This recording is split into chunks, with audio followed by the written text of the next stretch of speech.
बच्चों, welcome to के science academy. बच्चों, आज हम लोग टॉपिक डिस्कस करने वाले हाइड्रोकार्बन का सेकंड पार्ट। इससे पिछले वाले वीडियो में मैंने एल्केन, एल्कीन और उसके सारे रिएक्शंस मैंने करवा दिए थे बच्चों। तो आज मैं एल्काइन और एरोमेटिक कंपाउंड जो है वो करवाऊंगा और इसके नेक्स्ट वीडियो में मैं हाइड्रोकार्बन का जितने भी एक्सरसाइज के क्वेश्चंस है वो भी डिस्कस करूंगा। तो नए बच्चे इस चैनल को जरूर सब्सक्राइब कर लो। तो हम लोग बिना टाइम गंवाए शुरू करते हैं एल्काइन। देखो बच्चों, एल्काइन जो होता है हमारा वो क्या होता है, ट्रिपल बॉन्ड होता है ना। जैसे एग्जांपल ले लेते हैं HC ट्रिपल बॉन्ड CH, है ना। अगर आपने केमिकल बॉन्डिंग में इसका स्ट्रक्चर बनाया होगा आप लोगों ने हाइब्रिडाइजेशन से, तो क्या होता है, ये होता है हमारा sp हाइब्रिडाइजेशन। तो sp का मतलब सिर्फ दो हाइब्रिड ऑर्बिटल होंगे, है ना। तो ये देखो, दोनों को मैंने ऐसे लिख दिया। ये सिर्फ कार्बन की बात कर रहा हूं मैं, ठीक है। तो अब ऐसे सिचुएशन में क्या होगा कि ये तो एक कार्बन का होगा, इसी तरह से दूसरे कार्बन का भी हम इसी तरह से ले लेंगे, पहला हाइब्रिड, और ये हुआ दूसरा हाइब्रिड दूसरे कार्बन का, ठीक है। अब देखो यहां दो पाई बॉन्ड है, हमें क्या करना पड़ेगा, दो p orbital as it is लेना पड़ेगा, ठीक है। तो एक को मैं टेढ़ा ले लेता हूं, है ना, कुछ इस तरह से, और एक यहां भी स्ट्रेट ले लेता हूं, है ना, मतलब px, और एक मान लेता हूं py, ये रहा, है ना। तो बच्चों py से कनेक्ट होगा, px से कनेक्ट होगा, है ना, ये इससे कनेक्ट होगा और ये इससे कनेक्ट होगा, ठीक है। ये दो पाई बॉन्ड के लिए, बाकी का दो हाइड्रोजन जैसे यहां पर लगा दिया, ठीक है। तो ये होता है बच्चों ट्रिपल बॉन्ड का स्ट्रक्चर, जिसमें क्या होता है, दो पाई बॉन्ड होते हैं, ठीक है। और पाई बॉन्ड होने के कारण क्या होता है कि काफी बॉन्ड इसका वीक होता है, आराम से वो बॉन्ड जल्दी से जल्दी टूट जाता है, ठीक है बच्चों।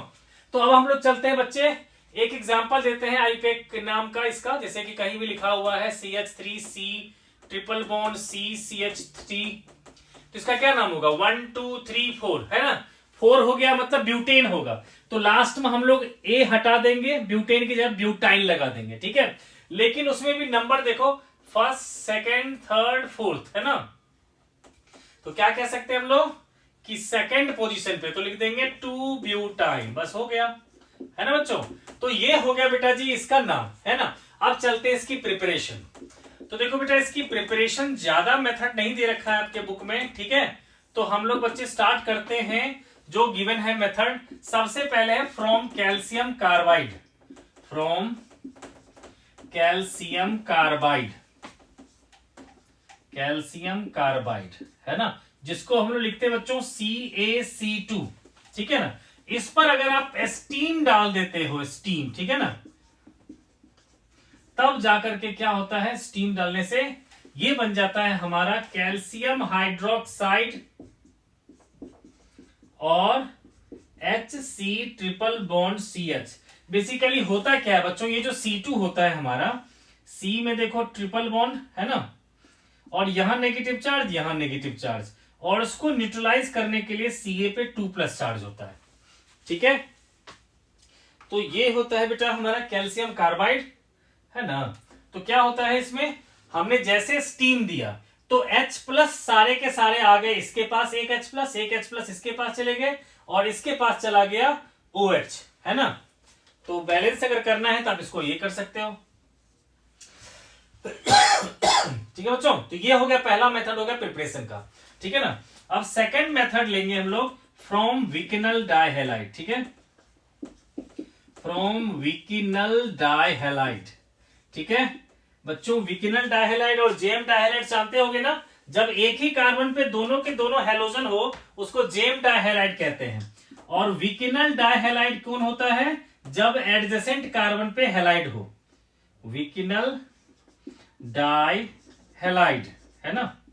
जैसे कि मान लो बच्चों CH3 CH, X लिया यहां भी, CH2 और X लिया यहां भी, है ना। तो अब अगर मान लो हम लोग पहला मॉलिक्यूल तो लेंगे अल्कोहलिक KOH, जो आपने एल्कीन में भी पढ़ा होगा। तो क्या करेंगे बेटा, इसका हेलोजन निकालेंगे, इसका H निकाल देंगे, -HCl करेंगे, ठीक है ना। तो क्या हो जाएगा बच्चे, आप मान लो किसी एक का निकालो हाइड्रोजन, किसी एक का, तो CH3 CH, ठीक है। मान लो मैंने इसका X इसका H निकाल दिया, तो डबल बॉन्ड CH2 X, ये बन गया हमारा। अब उसके बाद हम लोग करेंगे NaNH2, ठीक है, ये बच्चों NaNH2 लिखा है मैंने, ठीक है ना। तो यहां पर था हमारा NH2, ठीक है। तो ऐसे सिचुएशन में क्या होगा, फिर से एक HX निकल जाएगा और प्रोडक्ट क्या बन जाएगा, CH3C ट्रिपल बॉन्ड CH, यानी कि प्रोपाइन बन गया। ठीक है बच्चों, तो ये दो मेथड था बेटा इसका प्रिपरेशन का एल्काइन का। अब चलते हैं इसकी प्रॉपर्टीज पे। ठीक है बच्चों, तो देखो बच्चों एल्काइन जो है हमारा रिएक्टिविटी ऑर्डर में जो है, जब आप IUPAC नाम लिखते हो तो उसमें आपने नोटिस किया होगा कि हम लोग एल्काइन से ज्यादा प्रायोरिटी देते हैं एल्कीन को, है ना, क्योंकि एल्कीन जो है वो ज्यादा रिएक्टिव भी है इससे, इस पॉइंट ऑफ व्यू से। तो अगर हम एल्काइन की बेटा प्रॉपर्टीज की बात करेंगे तो उसमें सबसे पहला चीज आता है एसिडिटी ऑफ एल्काइन। ठीक है, एसिडिटी। ठीक है, तो एसिडिटी में किस तरह का एसिडिटी होता है, देखो कोई भी अगर आपका पास टर्मिनल एल्काइन हो, जैसे कि C ट्रिपल बॉन्ड CH हो, है ना, इस पर मैंने डाल दिया 2Na डाल दिया, है ना, तो क्या होगा कि ये जो हाइड्रोजन है, किस हाइड्रोजन, जो कार्बन डायरेक्टली ट्रिपल बॉन्ड से जुड़े हुए, है ना, वो कार्बन जो डायरेक्टली ट्रिपल बॉन्ड से जुड़े हुए हैं उसके हाइड्रोजन को कहते हैं एसिडिक हाइड्रोजन। तो ये हाइड्रोजन निकल जाएगा, इसकी जगह पे सोडियम आ जाएगा। ठीक है, तो जैसे आपने पीछे देखा था नेगेटिव चार्ज हो जाएंगे, है ना, और उस चार्ज को प्रोटेक्ट करने के लिए Na+ आ जाएगा, और साथ साथ में क्या होगा, हमारा हाइड्रोजन गैस निकल जाएगा। ठीक है, और आप लोगों ने पढ़ा है कि मेटल एसिड से रिएक्ट करता है तभी हाइड्रोजन गैस निकलता है। इसका मतलब क्या हो गया कि ये जो है एल्काइन हमारा क्या हुआ, एसिडिक नेचर हो गया। और यहां पर देखो दोनों तरफ टर्मिनल एल्काइन था, इसलिए सबसे ज्यादा एसिडिटी है। अगर हम दूसरा एग्जांपल ले लें, जैसे HC ट्रिपल बॉन्ड CCH3, तो क्लियर कट है बच्चों कि यहां पर क्या होगा, एक ही निकलेगा, है ना, NaC ट्रिपल बॉन्ड CH3, और यहां पर हाफ H2 निकला, है ना, तो इसकी एसिडिटी क्या हो गई, कम हो गई। तो आप ये जो रिएक्शन है आप इसमें ऐसा भी कर सकते थे, जैसे हमने पीछे कहा था कि NaNH2 हमने लिया था एल्कोहलिक केओज के साथ, तो हम उसको भी ले सकते हैं यहां पर। जैसे कि मान लो HC ट्रिपल बॉन्ड CH3 है, इस पर अगर मैंने दे दिया NaNH2 तो होगा क्या, इसका ये हाइड्रोजन चला जाएगा NH2 के साथ, और ये आ जाएगा NaC triple bond CH3 plus में NH3 गैस, यहां पर अमोनिया गैस निकल जाएगा। ठीक है, तो ये दोनों ही रिएक्शन कह सकते हो बच्चों, बल्कि ये तीनों ही दिखाता है acidic nature of alkyne.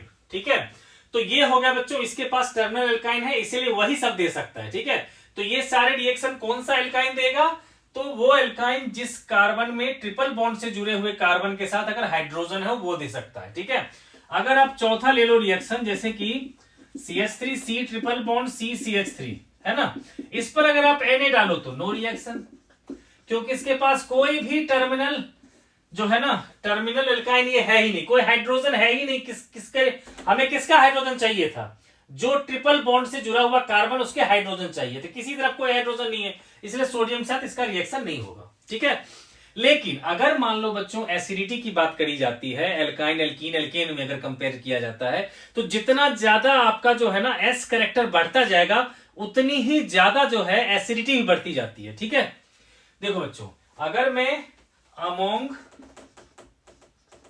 Among में लेता हूं एल्केन, है ना, एल्कीन, है ना, और लेता हूं एल्काइन, तो उसमें देखो बच्चों क्या होगा कि कोई भी एल्केन है, जैसे कि मान लो CH3 है, इससे ज्यादा एसिडिक होगा CH2 डबल बॉन्ड CH2, और इससे ज्यादा एसिडिटी होती है HC ट्रिपल बॉन्ड CH की। इससे ज्यादा होगा किसका, एल्काइन में ही, अगर एक तरफ मैंने ले लिया टर्मिनल एल्काइन, ठीक है, और इससे भी ज्यादा किसका होगा, दोनों तरफ खत्म कर दिया मैंने। तो देखो बेटा ऐसा करता हूं, सबसे ज्यादा वाला कंडीशन लेके चलता हूं। ठीक है, इसमें इसको पहले ले लेता हूं। ठीक है, ये तो हो ही गया। अब देखो CH3C ट्रिपल बॉन्ड CCH3, ठीक है, और सबको फिर से एक्सप्लेन भी करूंगा मैं कि क्यों लिख रहा हूं ये चीजें। यहां ले लिया CCH3,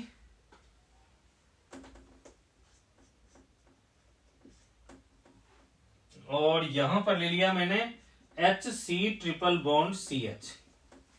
ठीक है, तो ये बच्चों जो है एक्चुअल में एसिडिटी ऑर्डर में है, लास्ट में सिर्फ जो है ना 2 कार्बन इथाइन है। देखो बच्चे, यहां पर सिंगल बॉन्ड है, उससे ज्यादा एसिडिक हो गया डबल बॉन्ड ज्यादा एसिडिक हो गया ट्रिपल बॉन्ड, और ट्रिपल बॉन्ड में भी इसके पास कोई भी जो था टर्मिनल एल्काइन नहीं था, ये है ना। इसमें क्या ट्रिपल बॉन्ड तो है, लेकिन उसके बाद उस कार्बन के पास हाइड्रोजन नहीं है। लेकिन इसमें देखो एक तो हाइड्रोजन है, इसमें दो हाइड्रोजन हो गया, तो एसिडिटी जो है इस तरह से इंक्रीज करती चली जाती है। तो हम क्या लिखेंगे बच्चों, एसिडिटी इंक्रीजेस। ठीक है,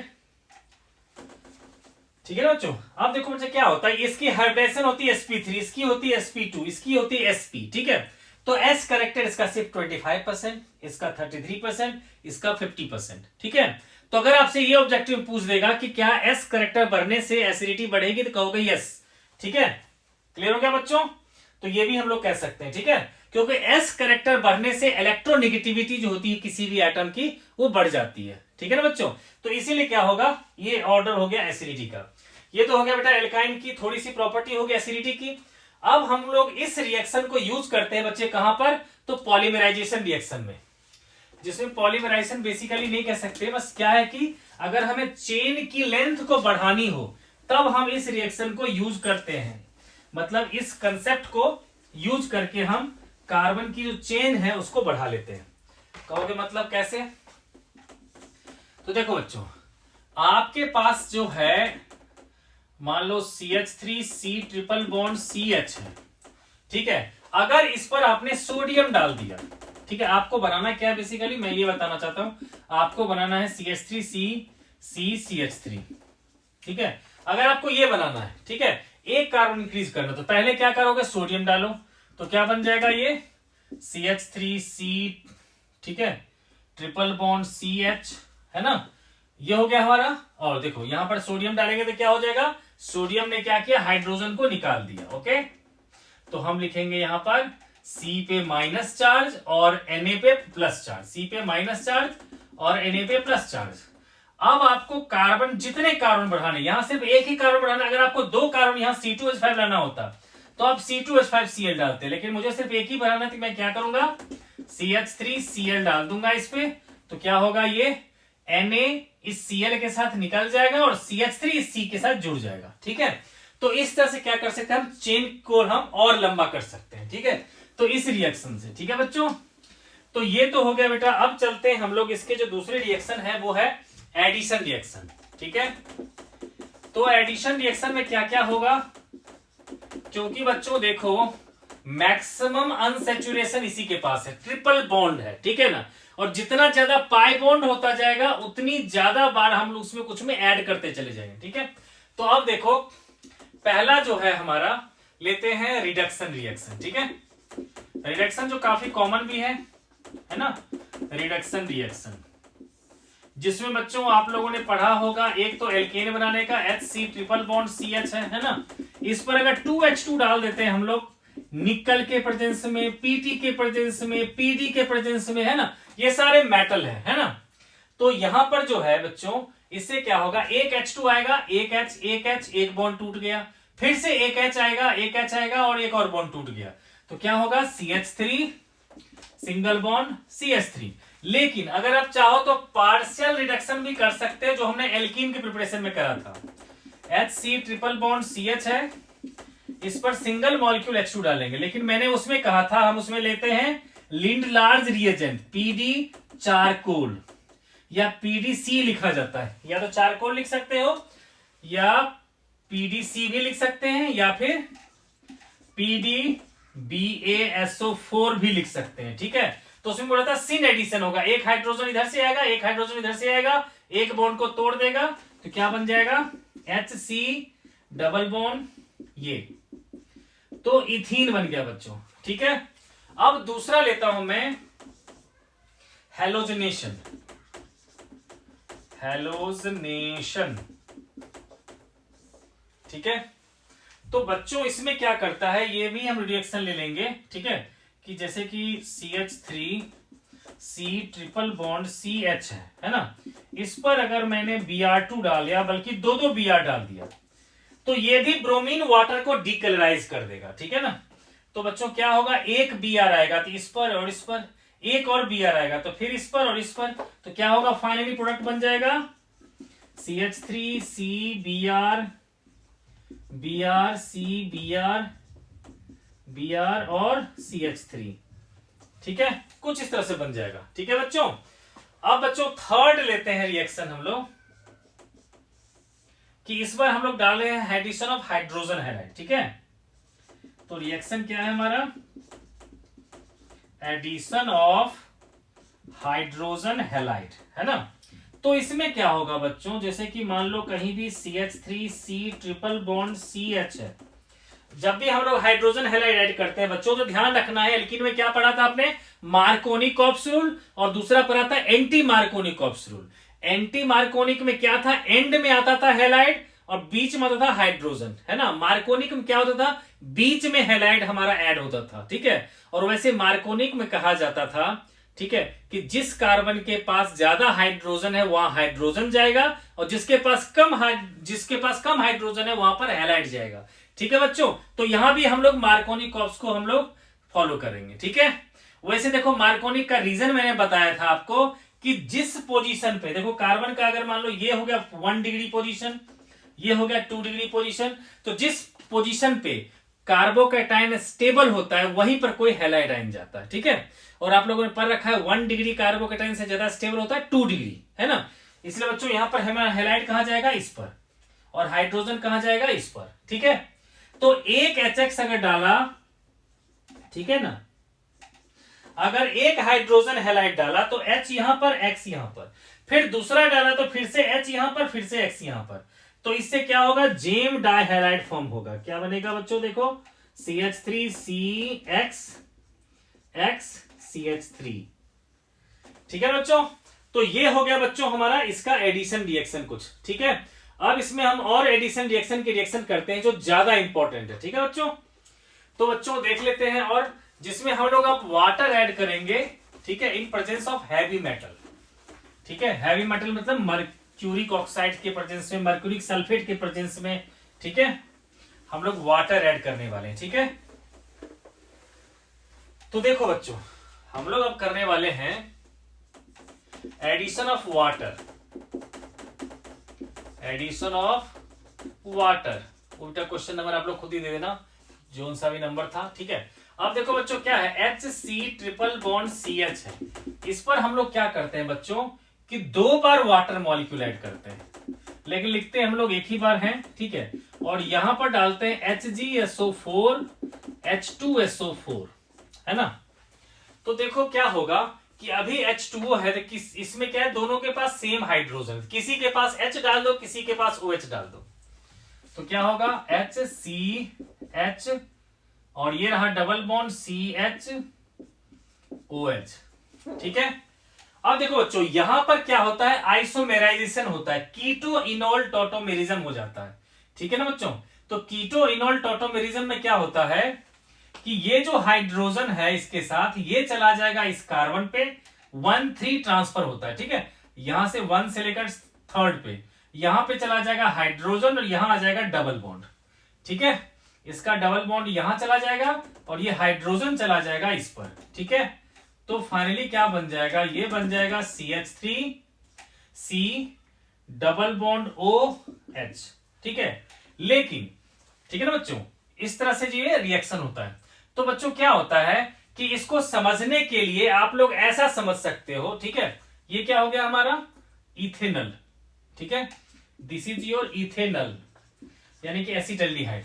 अगर इसको समझना है बच्चों तो अलग से समझ लो, आप लोग कहोगे कि एक पर चला गया H, एक पे चला गया OH, फिर से एक पर H, फिर से OH। आप क्या कर दो, 2 वाटर मॉलिक्यूल डालो, क्या होगा HCH OH और OH, यही बनेगा बच्चों। अगर आप लोग के हिसाब से चला जाए तो HOH है ना। अब आप हमेशा दिमाग में रखो कि हर जगह जो है बच्चे यही कंसेप्ट बनेगा आपका, ये आपको लिखना नहीं बल्कि समझना है कि जब भी 2 OH आ जाए तो हर एक ही कार्बन पर जब 2 OH आ जाए उसमें से आप वाटर को निकाल दो, तो H ले लिया, OH ले लिया, ठीक है। तो ये दो बॉन्ड हट जाएगा तो यहां पर दो बॉन्ड आ जाएगा, बस प्रोडक्ट क्या बन जाएगा आपका CH3 C double bond OH, ठीक है ना। ये शॉर्टकट में समझने की बात क्या है कि पहले हमने क्या किया, दो बार वाटर मॉलिक्यूल डाला, उससे सेम कार्बन पे दो OH आ गया, ठीक है ना। तो हम क्या करेंगे, उसमें से एक से OH दूसरे से H निकाल देंगे ताकि वाटर निकल जाए, क्योंकि वाटर हमने लिया था तो उसको तो निकालना था ही, है ना। तो हमने वाटर को निकाल दिया, तो यहां पर देखो कार्बन को दो बॉन्ड चाहिए ना, तो एक ऑक्सीजन वाला बचा, तो इसी को दोनों ही बॉन्ड का जो है ना रोल निभाना पड़ेगा, तो यहां पर डबल बॉन्ड लगा देंगे, बस काम खत्म, है ना। एक दूसरा एग्जांपल लेते हैं, ठीक है बच्चों, एक दूसरा एग्जांपल लेते हैं, ठीक है। उसमें भी आप लोग इस तरह से भी सोच सकते हो, उस तरह से भी सोच सकते हो, ठीक है। तो बच्चों इस बार लिया थोड़ा सा लंबा चेन, जैसे कि CH3C ट्रिपल बॉन्ड CH, है ना। इस पर हम लोग अगर वाटर डालते हैं, यहां पर लिख दिया मैंने Hg2+ और H+, मतलब यही है, ठीक है बच्चों, Hg2+ HgSO4 के बदले में, ठीक है। तो बहुत सिंपल है, आप लोग को बच्चों क्या बताया मैंने कि वाटर को समझो H+ एंड OH-, है ना। वाटर का मतलब क्या होगा, H+ और OH-। ये भी बता रखा है मैंने कि हर बार मार्कोनी कॉर्प्स के हिसाब से चलना, जिसके पास ज्यादा हाइड्रोजन उसके पास H, जिसके पास कम हाइड्रोजन उसके पास OH, ठीक है। अब कोई ये मत कहना सर सबसे ज्यादा हाइड्रोजन तो इसके पास है, तो हम ऐड उसी में करते हैं जिसमें डबल बॉन्ड या ट्रिपल बॉन्ड हो, सिंगल बॉन्ड वाले में हम ऐड नहीं करते, ठीक है बच्चों, क्लियर है।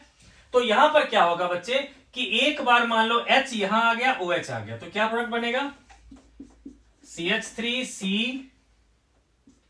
OH डबल बॉन्ड, और ये हो गया हमारा COH, है ना। ओके, यहां पर हमने डाला बच्चे, ठीक है, तो यहां OH डाल दिया और यहां पर डालेंगे H, है ना। तो H डालेंगे, तो यहां का H और यहां का H, ठीक है। अब क्या होता है बच्चे कि यहां पर जो फॉर्म होगा हमारे, इसको कहते हैं इनॉल, दिस इज योर इनॉल, ठीक है। यहां भी क्या बना था, इन और ऑल, तो इसको क्या कहते हैं हम लोग, इनॉल कंटेंट, ठीक है। और ये हो गया कीटो फॉर्म, तो हमेशा कीटो फॉर्म जो होता है टॉटोमेरिज्म में, जो होता है कीटोनल टॉटोमेरिज्म में, वो कीटो फॉर्म मोर स्टेबल होता है, ठीक है।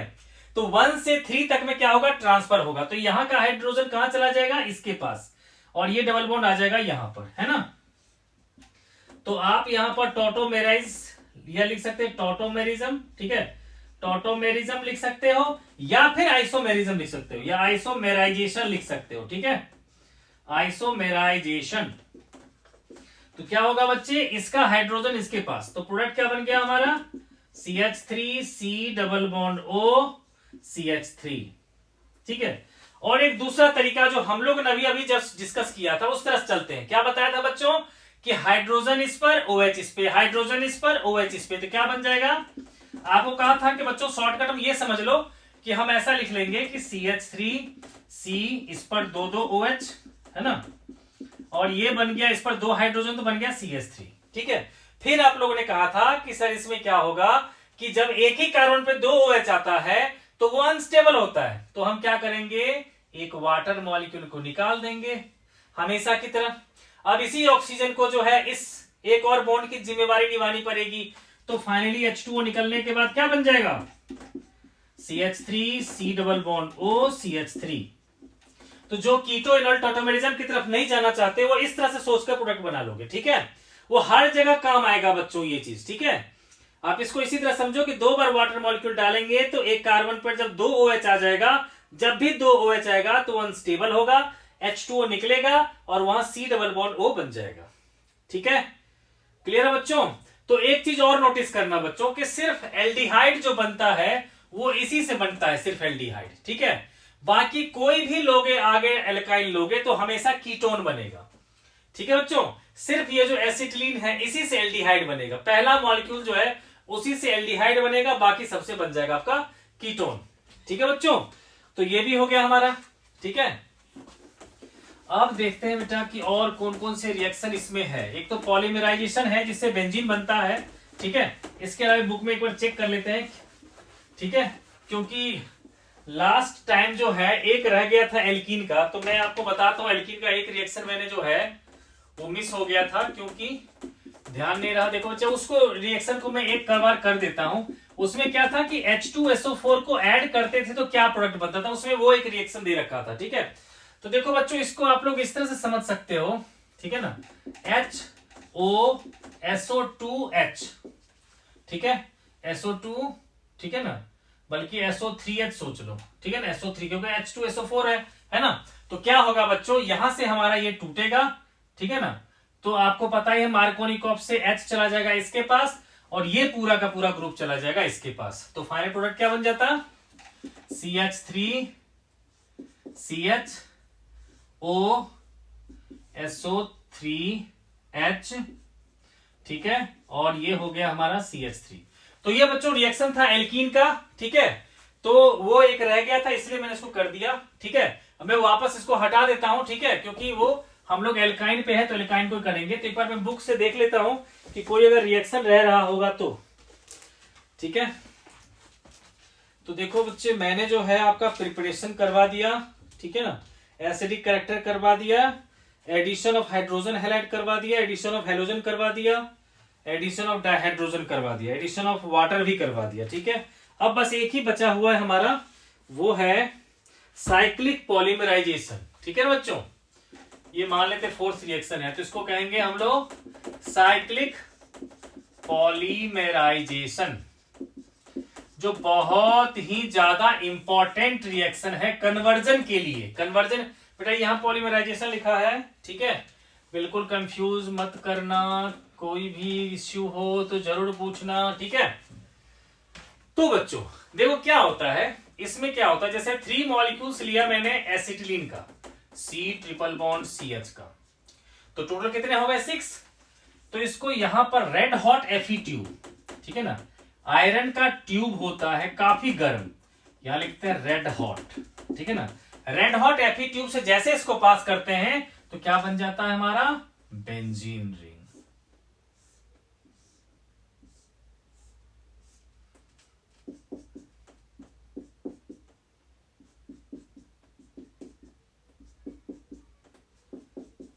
ठीक है बच्चों, अगर आप लोग को मान लो बच्चे, एक तो यही देंगे अगर देंगे तो, अगर मान लो किसी बच्चे के स्कूल में दे दिया CH3C ट्रिपल बॉन्ड इसका करके बताओ, तो क्या करोगे बच्चे। ठीक है, इस सब से तो बच्चों बन ही जाएगा, इससे अल्टरनेट बना, क्योंकि हम लोग 3 मॉलिक्यूल्स लेते हैं। ठीक है, तो यहां पर हमारे 3 बन जाएंगे।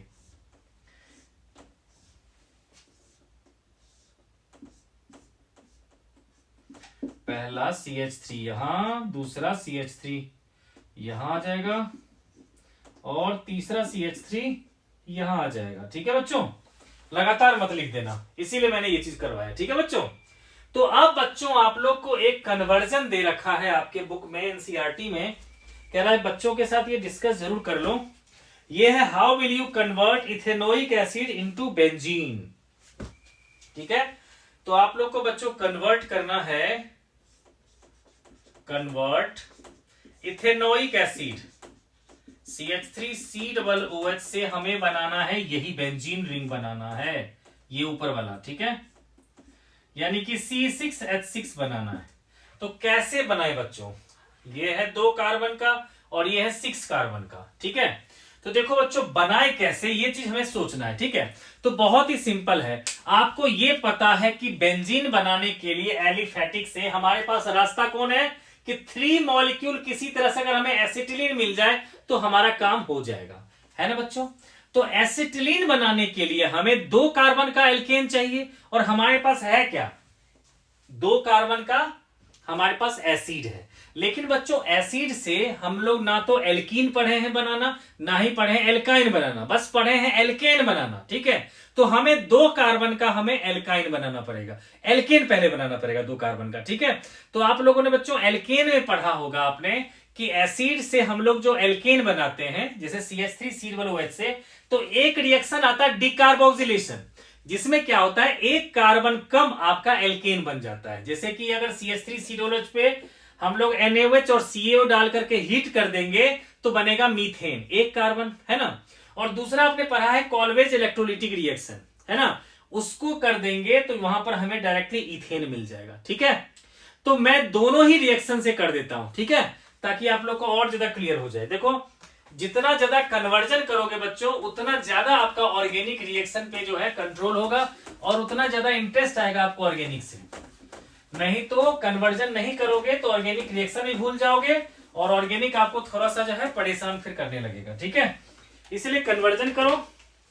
देखो बच्चे, तो मेरे पास है बच्चों CH3COOH, है ना।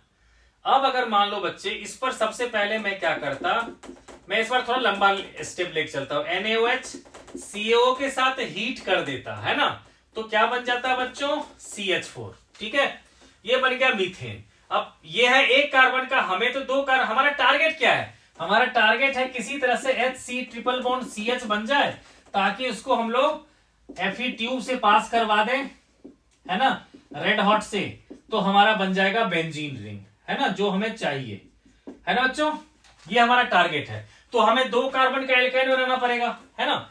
तो अभी हमारे पास एक कार्बन है, तो इसको डबल करने का रिएक्शन आप लोगों ने पढ़ रखा है वुर्ज रिएक्शन, है ना बच्चों। इसमें क्या करते हैं हम लोग, किसी एल्काइल हैलाइड, जनरली ब्रोमाइड लेते हैं, उसमें उसको हम लोग क्या करते हैं सोडियम और ड्राई ईथर के प्रेजेंस में लेते हैं तो बन जाता है उसका डबल।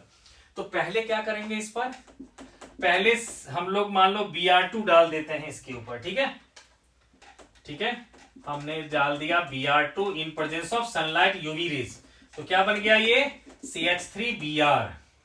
अब क्या करेंगे बच्चे, इस पर Na और ड्राई ईथर डाल देंगे, सोडियम मेटल के प्रेजेंस में ड्राई ईथर, तो क्या होगा, इसका डबल हो जाएगा, यानी कि बन जाएगा हमारा CH3, है ना। अब क्या करेंगे, देखो यहां है सिंगल बॉन्ड, वहां है ट्रिपल बॉन्ड, तो यानी कि हमें दोनों कार्बन के बीच के बॉन्ड बढ़ाने हैं। ठीक है, तो जब भी हमें बॉन्ड बढ़ाने होते हैं तो एलिमिनेशन करना होता है, यानी कि दोनों ही कार्बन से एटम्स निकालने होते हैं। ठीक है, तो कार्बन निकाल से एटम निकालने को कहेंगे एलिमिनेशन। तो एलिमिनेशन का सबसे बढ़िया एग्जांपल है बच्चों डिहाइड्रो हेलोजनेशन। जब एक कार्बन पे हेलोजन हो, दूसरे कार्बन पे हाइड्रोजन होता है, तो हम लोग एल्कोहलिक KOH को यूज करके निकाल देते हैं। ठीक है, तो अभी देखो बच्चों, हमें जो है जितनी बॉन्ड को बढ़ाने पड़ेंगे, है ना, उतनी हमें HCl को निकालना पड़ेगा। ठीक है, तो क्या करें, हमें कितने बॉन्ड बनाने हैं, यहां सिंगल है और यहां पर ट्रिपल है, यानी कि दो बॉन्ड को हमें बढ़ाने हैं। तो क्या करेंगे हम लोग, पहले दो Cl2 ले आते हैं यहां पर, इससे क्या बन जाएगा ये CH3CHCl2, है ना। तो जितना हमें यहां पर हेलोजन चाहिए उतना लेंगे। ठीक है, साइड में सबके साथ हाइड्रोजन क्लोराइड निकलता चला जाता है। ठीक है, अब इस पर क्या कर सकते हो बच्चे, आप दो स्टेप में कर सकते हो और एक स्टेप में। पहला स्टेप जो लिया आपने एल्कोहलिक KOH लेंगे, तो मान लो H निकला Cl निकला, है ना, तो एक HCl निकला तो बना CH2 डबल बॉन्ड CHCl। अब यहां पर हम लोग डाल देंगे NaNH2। ठीक है, तो फिर से एक HCl निकल जाएगा। ठीक है, और ये प्रोडक्ट हमारा बन जाएगा। ठीक है, अब कोई कहेगा कि सर इसमें शॉर्टकट क्या हो सकता है, तो देखो बच्चों यहीं पर आप क्या करते हैं कि आप इसका KOH पहले डाल करके, है ना, इसमें जैसे कि मैं सीधा लिख रहा हूं, लेकिन आप लोग चाहो तो पहले यहां तक मैं KOH डाल दो। KOH डाल करके क्या होगा, CH3COOK बन गया, है ना। अब इसका कर देंगे इलेक्ट्रोलिसिस। ठीक है, इसका क्या कर देंगे हम लोग, इलेक्ट्रोलिसिस, तो क्या होगा बच्चे, सीधा बन जाएगा हमारा CH3 इथेन एट एनोड, है ना। तो उसके आगे का रास्ता तो जानते ही हो आप, है ना। हम इस रिएक्शन को हम लोग या तो इधर से कर ले या फिर इधर से करके कर सकते हैं। ठीक है बच्चों, कोई प्रॉब्लम नहीं। ठीक है, तो ये तो था बेटा इसका कन्वर्जन। अब चलते हैं हम लोग एरोमेटिक कंपाउंड की तरफ। ठीक है, जो है हमारा बेंजीन। ठीक है, तो देखो बच्चों यहां पर जो एरोमेटिक कंपाउंड होते हैं वो दो कैटेगरी में होते हैं, आपने पढ़ाई होगा, है ना। तो बच्चों उस दो कैटेगरी को कहते हैं बेंजीनोइड और दूसरा होता है नॉन बेंजीनोइड। जो बेंजीन वाले बनते हैं, जितने भी बेंजीन से डिराइव्ड होते हैं वो सारे बेंजीनोइड होते हैं। जो बिना बेंजीन वाले एरोमेटिक होते हैं उसको कहते हैं नॉन बेंजीनोइड। ठीक है, तो अब एरोमेटिक के कंडीशन क्या होते हैं। ठीक है, तो हम लोग लिखते हैं बच्चों condition for aromaticity, condition for aromaticity. देखो बच्चों, जी मेन जी एडवांस के लिए जब पढ़ोगे आप लोग तो उसमें क्या होगा, 2-3 कंडीशन होगा। एक होगा एरोमेटिक कंडीशन, एक होगा एंटी एरोमेटिक, दूसरा तीसरा होगा नॉन एरोमेटिक। ठीक है, लेकिन आप लोग को बच्चों सिर्फ इसी पे रखता हूं, ज्यादा एक्स्ट्रा नहीं जाता हूं। ठीक है, आप लोग अगर कहोगे तो फिर उसके लिए अलग से वीडियो बना दूंगा। ठीक है, जिसमें एंटी एरोमेटिक और नॉन एरोमेटिक कौन कंपाउंड होते हैं उसके वीडियो भी बना सकता हूं। ठीक है, लेकिन आप लोग कमेंट करोगे तब। ठीक है बच्चों, तो अभी देखो सबसे पहला जो कंडीशन होता है ना, कि स्ट्रक्चर शुड बी प्लेनर। ठीक है, हमारा जो रेजोनेंस तभी हो सकता है जब स्ट्रक्चर क्या हो, प्लेनर हो जाए। ठीक है, तो पहला कंडीशन है स्ट्रक्चर शुड बी प्लेनर। ठीक है, अब यहां से आपको एक एग्जांपल छोटा सा देता हूं मैं। ठीक है, ये पढ़ोगे आप, एंट्रेंस वगैरह सब में पढ़ोगे आप। ठीक है, तो ज्यादा इसके लिए दिमाग में बस सिर्फ एग्जांपल देने के लिए मैं आप लोग को ये दे रहा हूं। ठीक है, C डबल बॉन्ड O- है। ठीक है, अभी जब बच्चों रेजोनेंस लेते हैं हम लोग, इसमें इसका डबल बॉन्ड O, इसका O- सब बेंजीन के साथ ना रेजोनेंस में यूज हो जाता है। मतलब इसके बॉन्ड को हम यहां देंगे, इसके बॉन्ड को हम यहां देंगे, ये सब रेजोनेंस हो सकता है। लेकिन अगर मान लो हमने इसके साथ क्या कर दिया, थोड़ा सा एक और ग्रुप लगा दिया इसमें। ठीक है, इसमें हमने क्या कर दिया कि ये जो C double bond O negative था, इसके साथ हमने एक बगल में CH3 लगा दिया है ना। तो अब इसके बॉन्ड और इसके बॉन्ड के रिपल्सन के कारण है ना, इसको देखो, इस इफेक्ट को अगर कहीं सर्च करना होगा आप लोग तो सर्च कर लेना, सर इफेक्ट कहते हैं, स्टेरिक इनहेबिटेशन ऑफ रेजोनेंस। ठीक है, या फिर ऑर्थो इफेक्ट भी कहते हैं। ठीक है, तो इसमें क्या होता है बच्चे, इसके रिपल्सन के कारण ये जो मॉलिक्यूल जो इस प्लेन में था, ऐसे था, ये टर्न होकर के ऐसे हो जाता है। ठीक है, मतलब ये टर्न होकर के ऐसे हो जाएगा। ठीक है, तब आप चाहोगे कि मैं इसको इस पे ला करके इसको हटा दूं, वो पॉसिबल नहीं हो पाएगा। फिर इसके पास ऑप्शन सिर्फ यही रहेगा, इधर जाने का, उधर जाने का कोई ऑप्शन नहीं हो पाएगा। ठीक है बच्चों, क्योंकि अब ये स्ट्रक्चर प्लेनर नहीं रहा। ठीक है बच्चों, तो इसलिए पहला कंडीशन क्या हो गया, structure should be planar. Second है बच्चों, delocalization of electrons are possible. Delocalization of electrons are possible.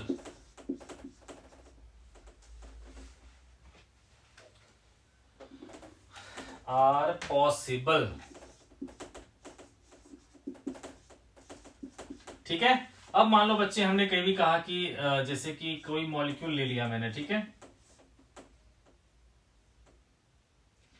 तो यहां पर कुछ इस तरह से ले लेता हूं मैं। ठीक है, जैसे कि ये है और यहां पर नेगेटिव चार्ज है। ठीक है, तो आप क्या कर सकते हो, उस नेगेटिव चार्ज से यहां पर बॉन्ड बना सकते हो, उस बॉन्ड से यहां पर नेगेटिव चार्ज बना सकते हो। ठीक है, तो यहां पर इलेक्ट्रॉन्स का डीलोकलाइजेशन जो है ये पॉसिबल है ना। तो यही होता है हमारा डीलोकलाइजेशन ऑफ इलेक्ट्रॉन्स। ठीक है बच्चों, अब उसके बाद बच्चों जो थर्ड है हमारा, वो सबसे ज्यादा इंपॉर्टेंट चीज है, जिसको कहते हैं हकल्स रूल। ठीक है, इसमें लिखेंगे molecule must have 4n+2 pi electrons. ठीक है ना, molecule must have 4n+2 pi electron, जहां n की वैल्यू 0, 1 से कुछ भी हो सकता है। ठीक है, नेचुरल नंबर्स कोई भी ले लेंगे। ठीक है बच्चों, तो 4n+2 पाई इलेक्ट्रॉन्स। ठीक है, तो अब अगर मान लो बच्चों मैंने एग्जांपल लिया,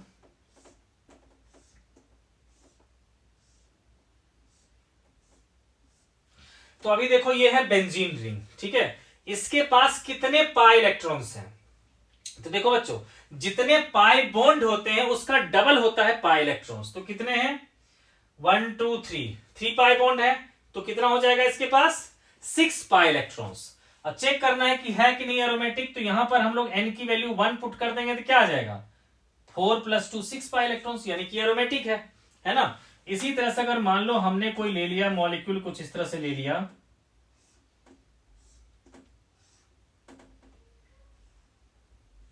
कुछ इधर से ले लिया, मान लो इधर ले लिया एक पाई बॉन्ड, इधर एक पाई बॉन्ड ले लिया, इधर एक पाई बॉन्ड ले लिया। अब यहां पर क्या किया, पॉजिटिव चार्ज रख दिया। ठीक है, तो इसके पास भी देखो ये 7 साइड वाले, ये 6 वाले हैं, ये 7 साइड वाले हैं, ठीक है। तो ये भी हमारा एरोमेटिक हो जाएगा, क्योंकि इसके पास कितने पाई इलेक्ट्रॉन्स हैं, 2 4 6 ही है, तो ये भी हो जाएगा हमारा, है ना बच्चों। और डीलोकलाइजेशन भी हो सकता है, इसको हम यहां पर दे देंगे, ठीक है ना। उसी तरह से जो है हम ये डीलोकलाइजेशन भी हो सकता है, तो ये भी एरोमेटिक हो गया, ठीक है बच्चों। क्लियर हो गया ये चीज है, ठीक है ना। तो बच्चों ये चीज हो गया हमारा एरोमेटिक का। और देखते हैं कोई एग्जांपल अगर दे रखा होगा एक्स्ट्रा, ठीक है, तो वो भी आप लोग के लिए करवा देते हैं, क्योंकि देखो एरोमेटिक एंटी एरोमेटिक यही सब चीज में फर्क होता है। और एक इससे पहले जो एग्जाम्पल दिया था वो भी कह रहा बच्चे को दे दो एग्जाम्पल, समझा दो, है ना। तो बच्चे सबसे पहले अभी जो एग्जाम्पल दिया था एक वही एग्जाम्पल एक्स्ट्रा दे रखा है, जिसमें क्या है, यहाँ पाई बॉन्ड, यहाँ पाई बॉन्ड, और यहाँ पर क्या है, नेगेटिव चार्ज, है ना। नेगेटिव चार्ज का मतलब है यहाँ पर कि 2 इलेक्ट्रॉन है ना। तो 2 4 6, तो ये भी हो गया एरोमेटिक, ये डीलोकलाइजेशन भी हो रहा है, ठीक है। तो ये सारे के सारे क्या होंगे बच्चों, एरोमेटिक कंपाउंड हो जाएंगे, ठीक है। तो एरोमेटिक क्लियर हो गया बच्चों। और आप लोग को पढ़ना है मेनली कि एरोमेटिक कंपाउंड में से, अच्छा इसको हक्कल्स रूल कहते हैं, ये लिखना, देखो बच्चों इसको कहते हैं हक्कल्स रूल, किसको, यही 4n+2 पाई इलेक्ट्रॉन्स वाले, ठीक है।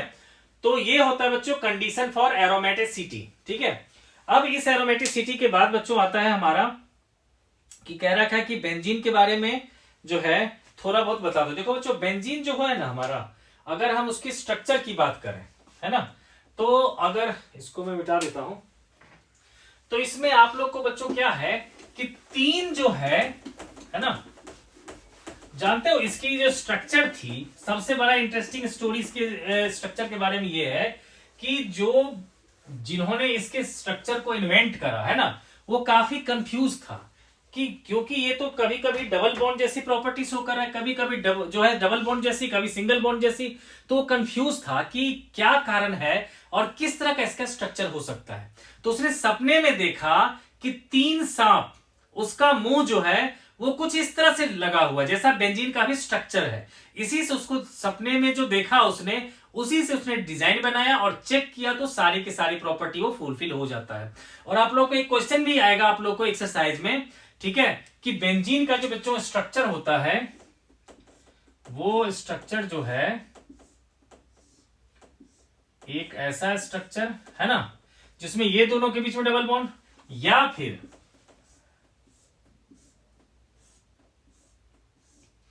हम ऐसा ले सकते हैं, है ना। तो आपको बच्चों क्या करेगा, अभी एक्सरसाइज में क्या करेगा, यहां एक CH3 यहां एक CH3 लगा दिया, ठीक है। और फिर कह रखा ओजोनोलिसिस करके दिखाओ कि कितने सारे पॉसिबल प्रोडक्ट हो जाएंगे, और इससे ताकि ये भी कंफर्म हो जाए कि बेंजीन का ऐसा भी स्ट्रक्चर होता है और ऐसा भी स्ट्रक्चर होता है, ठीक है। ये बेसिकली एक दूसरे में ये इंटर कन्वर्ट होता रहता है। तो इसीलिए हम लोग अभी देखते हो गए आप कि बेंजीन के लिए जो लोग लिख देते हैं वो ऐसा सर्कल में लिख देते हैं। क्यों, कभी डबल बॉन्ड यहां रहेगा इन दोनों कार्बन के बीच में, कभी यहां पर रहता है, कभी यहां पर रहता है ना।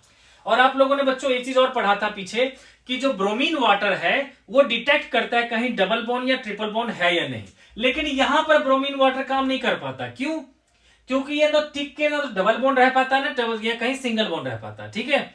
इसीलिए जब भी कोई कंपाउंड में कह देगा कि इसके पास जो है, कैसे पता चले, देखो बच्चों कार्बन के नंबर के डबल से कम अगर कहीं भी हाइड्रोजन है तो वहां चांस है डबल बॉन्ड या ट्रिपल बॉन्ड होने का, ठीक है ना। क्योंकि आपको पता है बच्चों कार्बन के नंबर का डबल होता है हमारा एल्कीन का या फिर साइक्लो एल्केन का, लेकिन कार्बन के नंबर के डबल से हाइड्रोजन अगर उससे कम है, ठीक है, तो या तो वहां पर क्या होगा, डबल बॉन्ड होगा या फिर कोई ट्रिपल बॉन्ड होगा, ये कंफर्म है बच्चों, ठीक है। और तब ऐसा कोई कंपाउंड अगर ब्रोमीन वाटर को डिकलराइज नहीं कर रहा है तो चेक करना कि वो कार्बन के नंबर 6 से ज्यादा होगा, और वो वहां पर क्या होगा, हमारा बेंजीन, ठीक है। क्योंकि बेंजीन के पास डबल बॉन्ड दिख रहा है, लेकिन तब भी ये जो है क्योंकि एक्चुअल डबल बॉन्ड नहीं है, इसलिए ब्रोमीन वाटर को ये डिकलराइज नहीं करता, ठीक है बच्चों।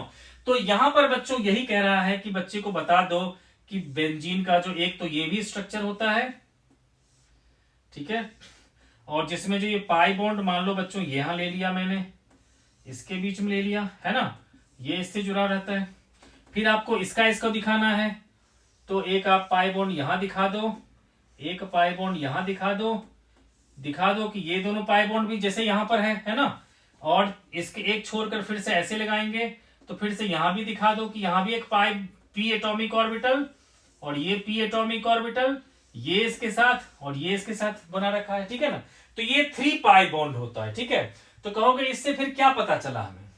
तो देखो बच्चों, जो पाई बॉन्ड होते हैं वहां प्लेन के ऊपर और नीचे जो है ना इलेक्ट्रॉन की डेंसिटी हमें दिखती है, ठीक है। तो बेंजीन में देखोगे मोस्ट ऑफ द रिएक्शन जो होते हैं उसके वो होते हैं इलेक्ट्रोफिलिक सब्स्टिट्यूशन, जिसमें कोई पॉजिटिवली चार्ज आयन दूर से देख लेता है कि वहां पर ढेर सारे इलेक्ट्रॉन पड़े हुए हैं, तो वो जाकर के बेंजीन पर जाकर अटैक करता है, ठीक है। तो ये इसीलिए फैसिलिटेट हो पाता है क्योंकि पाई बॉन्ड जो है वो इस प्लेन के ऊपर और नीचे दोनों ही आता है, ठीक है। ये नीचे भी दिख रहा है आपको और ये प्लेन हो गया और इसके ये ऊपर भी होता है, ठीक है। इसलिए कोई भी इलेक्ट्रोफाइल प्रेफरेबली इस पे अटैक करता है, ठीक है बच्चों।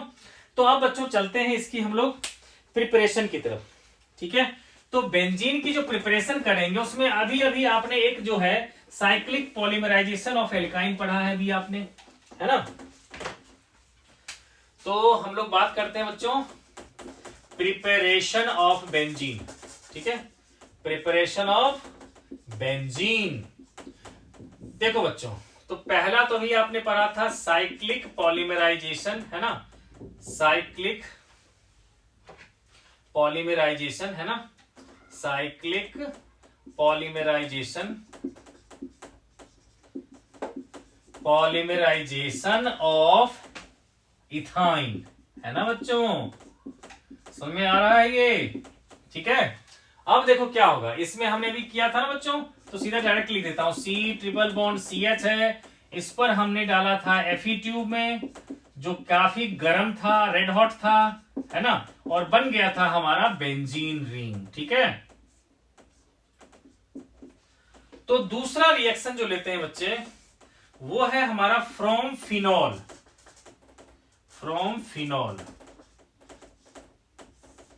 तो फिनॉल के केस में क्या होता है कि फिनॉल पे अगर हम लोग जिंक डस्ट डाल देते हैं OHZN, तो खुद देखो बच्चों H चला जाएगा बेंजीन के पास, O चला जाएगा Zn के पास, ठीक है। Zn डस्ट लेते हैं, ये रिडक्शन रिएक्शन ही हो गया।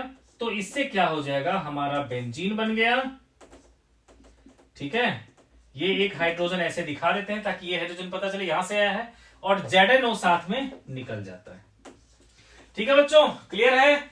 और एक थर्ड रिएक्शन भी आप लोग लिख सकते हो जो है फ्रॉम सोडियम बेंजोएट, जो बेटा डिकार्बोक्सिलेशन करे थे रिएक्शन, उससे भी हम लोग ले सकते हैं, जिसमें से क्या होगा COONA, जिसको क्या कहते हैं हम लोग, सोडियम बेंजोएट, सोडियम बेंजोएट, है ना।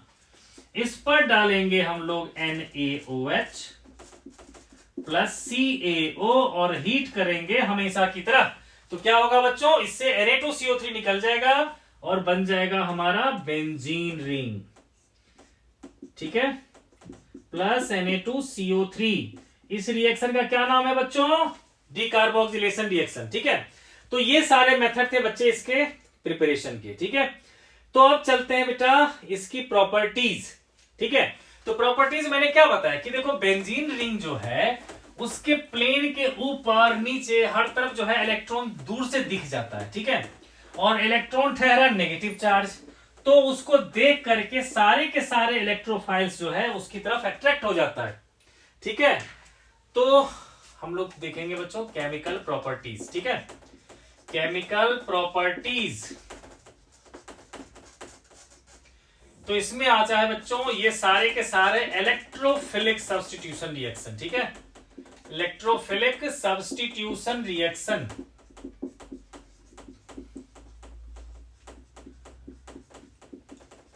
ठीक है।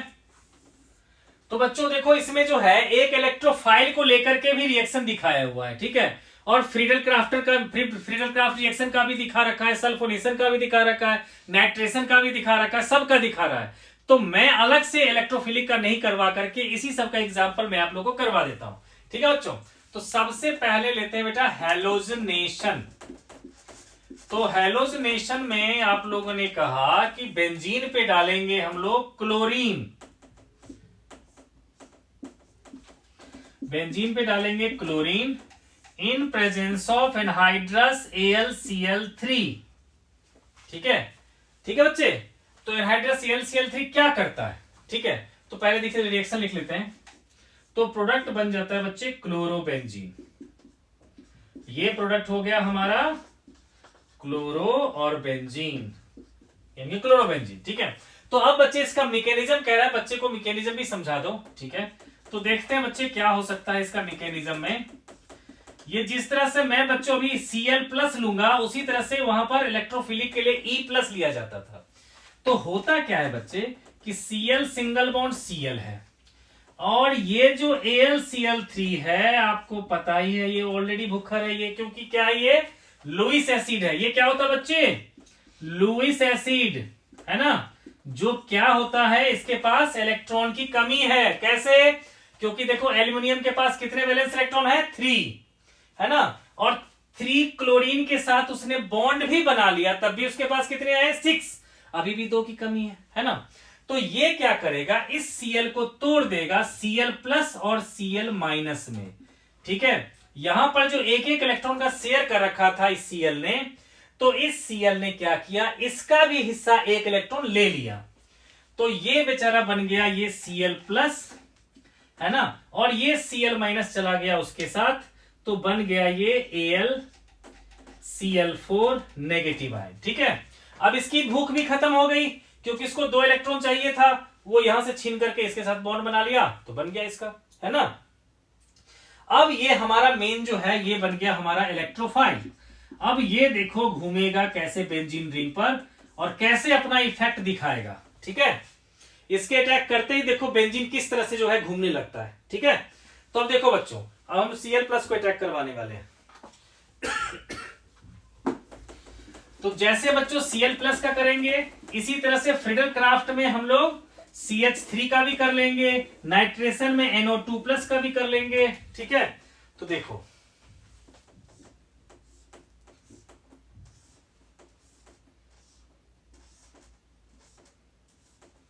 ये रहा हमारा Cl+। अब देखो बच्चे, हम इसको अटैक वहां करवाएंगे जहां पर कि कोई भी डबल बॉन्ड, तो कहीं भी करवा लो, हर जगह तो डबल बॉन्ड है ही। तो मैं क्या करता हूं कि इसको इस पर अटैक करवाता हूं, सबसे नजदीक है ये पोर्शन, है ना। तो अब देखो बच्चों, आप लोगों ने इलेक्ट्रोमेरिक इफेक्ट पढ़ा होगा कि जैसे ही पॉजिटिव चार्ज को देखता है कि यहां आएगा, ये सारे के सारे इलेक्ट्रॉन उससे मिलने के लिए इधर पहुंच जाते हैं। यानी कि ये जो एक्स्ट्रा जो 2 इलेक्ट्रॉन का है, नेगेटिव चार्ज यहां आ जाता है, पॉजिटिव चार्ज यहां आ जाता है, मतलब इसके हिस्सा का भी इलेक्ट्रॉन पहुंच जाता है यहां पर। ठीक है, तो ये कार्बन क्या करता है, इसके हिस्से वाला इलेक्ट्रॉन इस Cl+ को दे देता है कि ये लो तुम इलेक्ट्रॉन और मेरे साथ बॉन्ड बना लो, और ये रह जाता है डेफिशिएंट। तो फाइनली क्या होगा,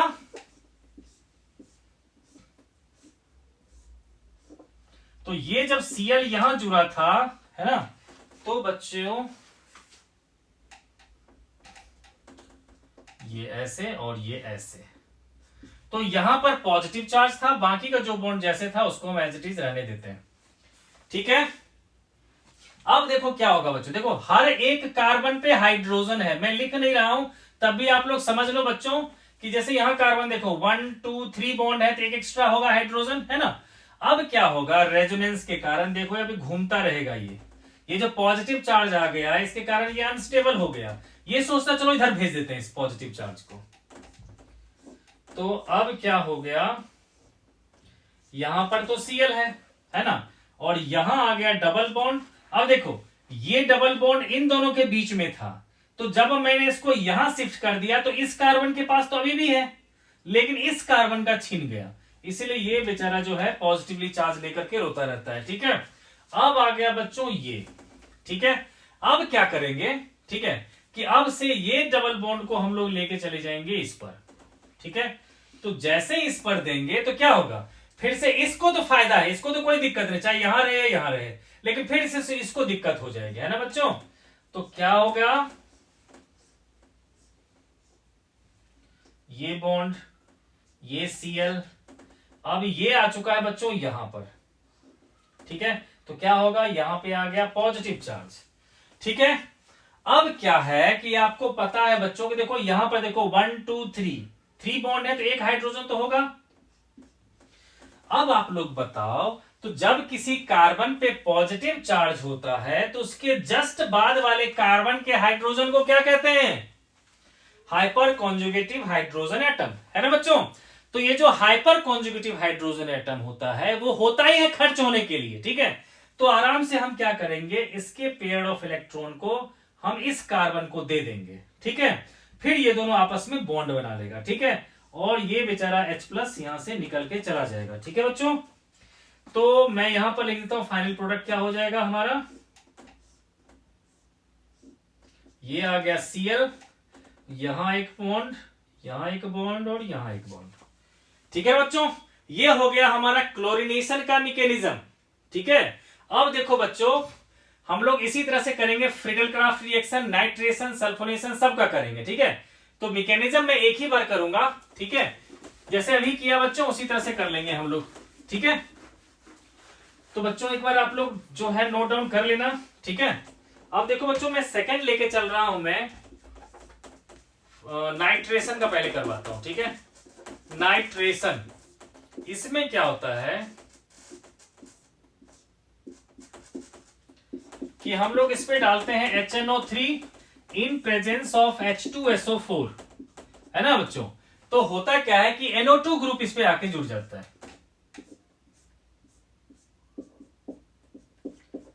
तो ये आ गया हमारा NO2 प्लस H2O निकल जाता है, ठीक है बच्चों। चाहो तो लिख सकते हो प्लस में H2O, ठीक है। तो अब देखो होता क्या है बच्चों, इसका मैकेनिज्म जब कहेगा तो मैं सिर्फ इनिशिएट कर देता हूं, ठीक है, कि NO2 कैसे बन गया HNO3 से, ठीक है। तो देखो बच्चों, HNO3 को आप लिखो HONO2, और ये जो H2SO4 भाई साहब है ये अपना H+ देंगे, जो H+ क्या करेगा, OH के O पर अटैक करेगा, यहां लोन पेयर देखेगा क्योंकि H पे पॉजिटिव चार्ज है, तो ढूंढेगा कहीं नेगेटिव चार्ज है, कहीं नहीं दिखा, तो देखेगा लोन पेयर कहीं है तो देखेगा यहां पर। आप लोग कह सकते हो सर यहां क्यों नहीं गया, तो बच्चों इसका NO2 का स्ट्रक्चर अभी बताऊंगा आपको, उसमें क्या है कि ना इसका फिक्स ही नहीं है, कभी डबल बॉन्ड रहता है कभी सिंगल बॉन्ड हो जाता है, इसलिए इस पर अटैक करेगा, ठीक है। इस पर अटैक करने के कारण क्या हो जाएगा फिर, HOH पॉजिटिव NO2, और H2 एक बेटर लिविंग ग्रुप होता है क्योंकि काफी स्टेबल होता है तो आराम से निकल जाता है। तो जैसे H2 निकल गया तो क्या बन गया आपके पास, NO2 पॉजिटिव, ठीक है बच्चों, ठीक है। तो अब इसमें आप ऐसे समझ सकते हैं NO2 को N double bond O, coordinate bond O, ये और यहां पॉजिटिव चार्ज, ठीक है बच्चों। फिर वही होगा, क्या होगा बच्चों, जैसे पीछे करा था मैंने,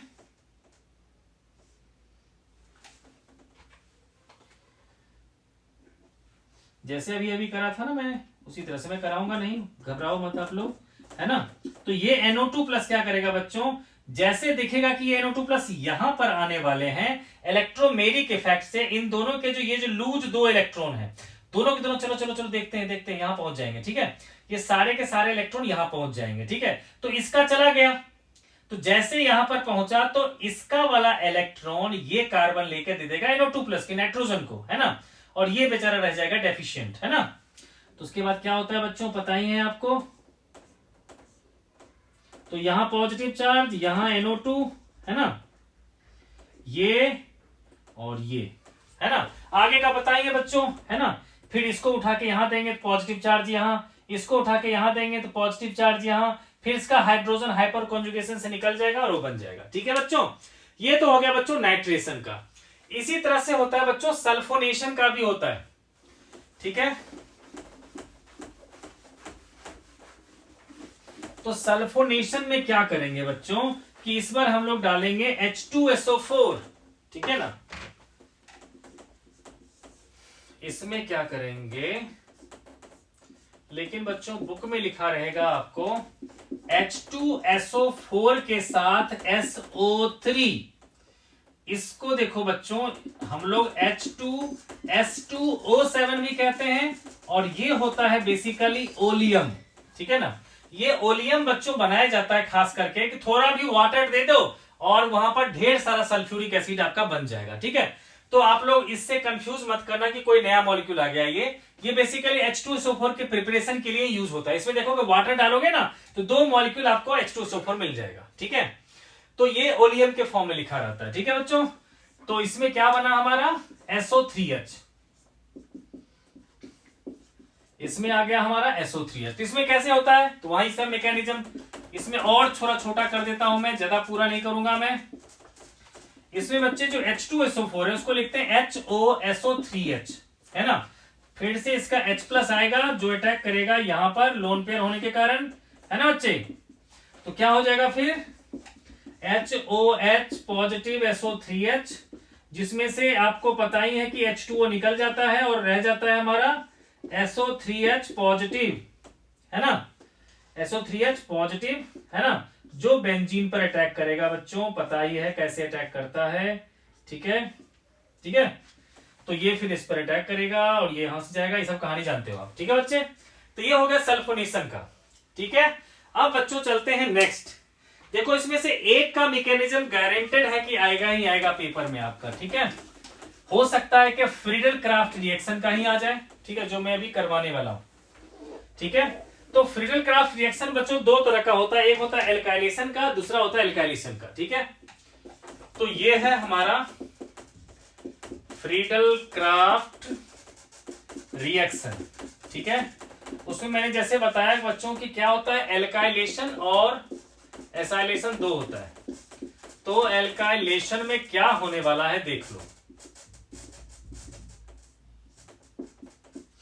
इस पर हमने डाला CH3Cl in presence of anhydrous AlCl3, anhydrous AlCl3, तो HCl निकल गया, है ना, और यहां पर आ गया हमारा CH3। ठीक है ना बच्चों, ये हो गया एल्काइलेशन। दूसरा होता है बच्चों एसाइलेशन।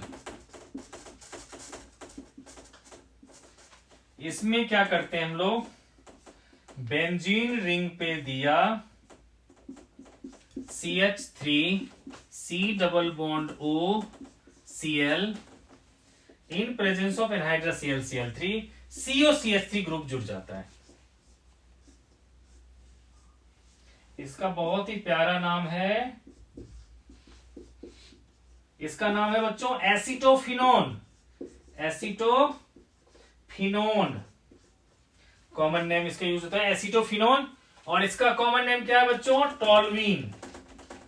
आईपैक नेम तो जानते ही हो, इसको क्या कह देंगे हम लोग, मिथाइल बेंजीन। ठीक है, ओके बच्चों, तो ये हो एसिटोफिनोन। तो अब बच्चों ये सब बनते कैसे हैं, ठीक है, तो वही तरीका है बच्चों। अगर आप लोग कहो तो मैं यहीं पर लिख देता हूं कि जैसे कि CH3Cl को मैंने लिया AlCl3 के साथ, तो फिर क्या करेगा ये Cl जो है CH3 और इस कार्बन के Cl के बीच का जो इलेक्ट्रॉन था, एक एक इलेक्ट्रॉन का पेयर, ये Cl इसके इलेक्ट्रॉन को छीन लेगा, है ना, और बन जाएगा Cl नेगेटिव, और उसको खा जाएगा ये AlCl3।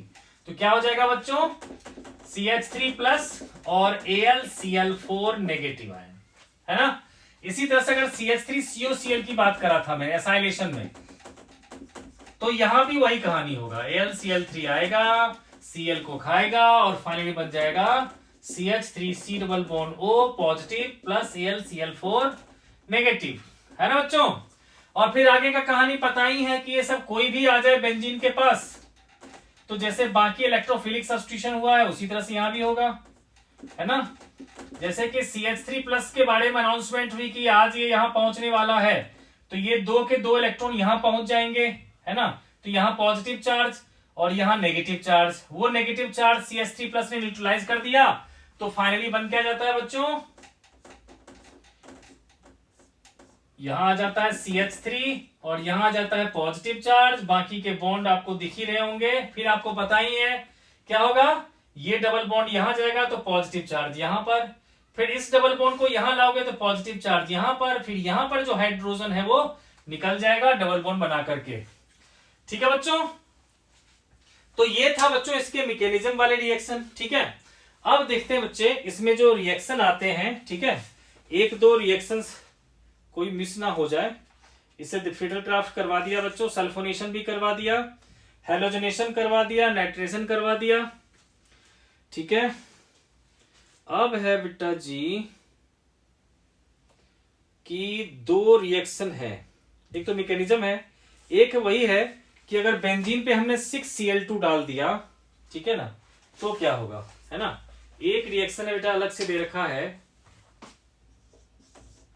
कि बेंजीन पे अगर हमने 6Cl2 डाल दिया एनहाइड्रस Cl3 के प्रेजेंस में, 6Cl2 डाल देंगे in presence of anhydrous Cl3, ठीक है। तो क्या होगा, यहां पर हर जगह Cl, H को हटा करके क्या आएगा, ये Cl आ जाएगा।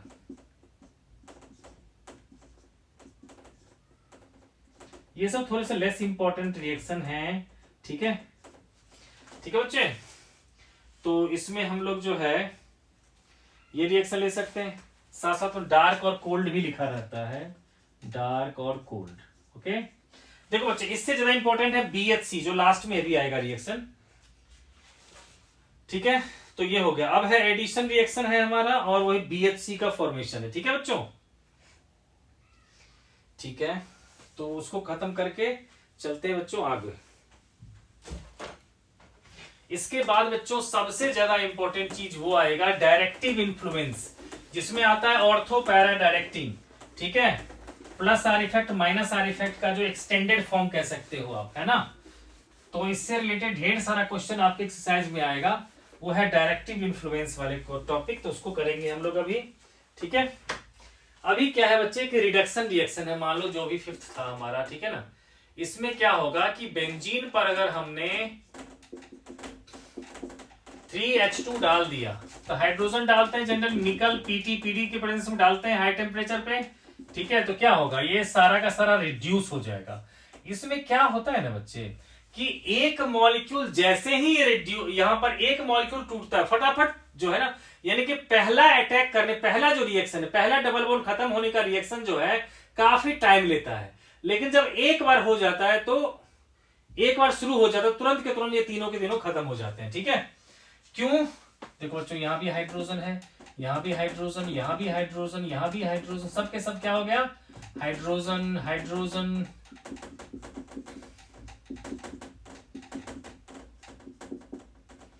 ठीक है। और दूसरा रिएक्शन है बच्चे, ठीक है, कि BHC वाला, जिसमें क्या करते हैं हम लोग, तो ये बच्चों पूछा जाता है आपसे, ठीक है। हम लोग ले लेते हैं बच्चों यहां पर Cl2 सनलाइट के प्रेजेंस में ले लेते हैं हम लोग, ठीक है। और इसके अलावा और कोई रिएक्शन तो बचा नहीं है, ठीक है ना। तो ठीक है, तो Cl2 ले लेते हैं बच्चे, सनलाइट, देखो यहां पर सनलाइट ले सकते हैं, HNU ले सकते हैं, हीट ले सकते हैं, ठीक है, HNU भी ले सकते हैं, ठीक है, हीट भी ले सकते हैं, ठीक है। तब उस कंडीशन में क्या होगा बच्चे कि जो मॉलिक्यूल है हमारा BHC, है ना, यहां पर हर जगह जो है ना बच्चे, ये Cl Cl Cl Cl Cl और Cl बन जाएगा, जिसका नाम क्या होता है बच्चों, BHC हमारा, ठीक है, ओके बच्चों। तो इसका नाम हम लोग दे देंगे BHC। तो ये पूछा जाता है कि आपसे कि बताओ ये क्या है हमारा, BHC क्या होता है, तो बेंजीन हेक्साक्लोराइड, ठीक है बच्चों। तो ये हो गया हमारा BHC, ठीक है बच्चों। अब चलते हैं बच्चों मेन जो है रिएक्शन, लेकिन उससे पहले कंबसन का कर लेते हैं, ठीक है। देखो बेटा, कंबसन में बच्चों मैं पहले आप लोग को बता चुका हूं, ठीक है, कंबसन रिएक्शन बता चुका हूं मैं। क्या बताया था बच्चों कि जितने कार्बन हो, है ना, उतने ही CO2 बनते हैं, है ना, 6 कार्बन तो 6 CO2, है ना, और जितने हाइड्रोजन उसका हाफ वाटर मॉलिक्यूल, तो क्या होगा 3H2O मॉलिक्यूल्स हो गया, है ना। अब देखो 3 12 15 एटम, तो 15/2, तो ये होगा कंबसन रिएक्शन, ठीक है ना। अब आते हैं बच्चे डायरेक्टिव इन्फ्लुएंस, जो सबसे ज्यादा इंपॉर्टेंट है बच्चों, ठीक है। इसी में बच्चों आपसे पूछा जाएगा कि बताओ कौन बेंजीन रिंग को एक्टिवेट करता है, कौन बेंजीन रिंग को डीएक्टिवेट करता है। तो ये सारा चीज हम लोग अभी डिस्कस करने वाले हैं, ठीक है। तो देखो बच्चों, आपने बच्चे अगर पढ़ रखा होगा पिछले वाले चैप्टर में रेजोनेंस इफेक्ट, तो ये उसी का एक्सटेंडेड फॉर्म है, ठीक है। जिसमें से क्या होता है कि देखो बच्चे, टॉपिक का नाम ले लेते हैं बच्चे, वही है डायरेक्टिव इन्फ्लुएंस ही होगा, directive influence of functional group, ठीक है। Directive influence of functional groups. ठीक है, तो देखो बच्चों क्या है कि यहां पर दो तरह के पढ़े और यहाँ पर रेजोनेंस इफेक्ट, ठीक है ना, जिसको प्लस आर इफेक्ट कहते हैं, प्लस रेजोनेंस इफेक्ट, या पहले कहा जाता था plus M effect, mesomeric effect भी कहते थे। ये जो देने वाले ग्रुप हैं वो ज्यादातर होंगे बच्चों, बल्कि सबके सब होंगे सिंगल बॉन्डेड, जिसके पास लोन पेयर होगा। ठीक है, अगर लोन पेयर नहीं होगा तभी सिंगल बॉन्ड जरूर होगा, जैसे CH3, इसके पास लोन पेयर नहीं है, हाइपर कॉन्जुगेशन के through plus are effect show करता है। इसके अलावा हेलोजन है जिसमें Cl ले लेते हैं, Br ले लेते हैं, I ले लेते हैं, ये सब ले लेते हैं। ठीक है, इसके अलावा OCH3 हो गया है ना, वो भी ले सकते हैं हम लोग, है ना, OCH3 ग्रुप भी ले लेंगे। ये सब के सब होते हैं प्लस आर इफेक्ट। ठीक है, तो इस सब का बिहेवियर कैसा रहता है आपने रेजोनेंस इफेक्ट में पढ़ा ही होगा, फिर भी मैं एक बार कर देता हूं बच्चों। देखो NH2 ग्रुप है ना, तो क्या होगा बच्चों, जैसे इस पेयर ऑफ इलेक्ट्रॉन को मैं यहां पर दूंगा, ठीक है ना, प्लस आर इफेक्ट का मतलब है उस फंक्शनल ग्रुप से बेंजीन रिंग की तरफ इलेक्ट्रॉन का ट्रांसफर होगा। जब माइनस आर करवाऊंगा तो बेंजीन से फंक्शनल ग्रुप की तरफ इलेक्ट्रॉन का ट्रांसफर होगा। ठीक है बच्चों, तो यहां से लोन पेयर को जब मैंने यहां दिया तो इसकी बॉन्ड फिर डिस्टर्ब हो जाती है ना, तो इस पेयर से यहां पर अगर बॉन्ड बना दिया मैंने, है ना, तो इस बॉन्ड को मुझे हटाकर यहां देना पड़ा। तो क्या हो जाएगा बच्चों, जिसका इलेक्ट्रॉन छीना उस पर आ जाएगा पॉजिटिव चार्ज। ठीक है, अब देखो क्या था कि ये पेयर से यहां पर मैंने बॉन्ड बनाया था, ठीक है, और यहां पर कार्बन पे आ गया था बच्चे नेगेटिव चार्ज, है ना। क्यों नेगेटिव चार्ज आया था, क्योंकि यहां पर क्या हुआ था, इस नाइट्रोजन ने कहा था इस कार्बन को कि मैं अपना 2 इलेक्ट्रॉन दे रहा हूं, उससे बॉन्ड बना लो, इसका वापस कर दो। तो इस कार्बन ने क्या किया, इस दोनों इलेक्ट्रॉन को इसको भेज दिया। ठीक है, तो इस पर क्या आ गया बच्चों, नेगेटिव चार्ज, बाकी का बॉन्ड एज इट इज। अब ये नेगेटिव से यहां बॉन्ड बनेगा तो इस बॉन्ड से बनेगा नेगेटिव चार्ज।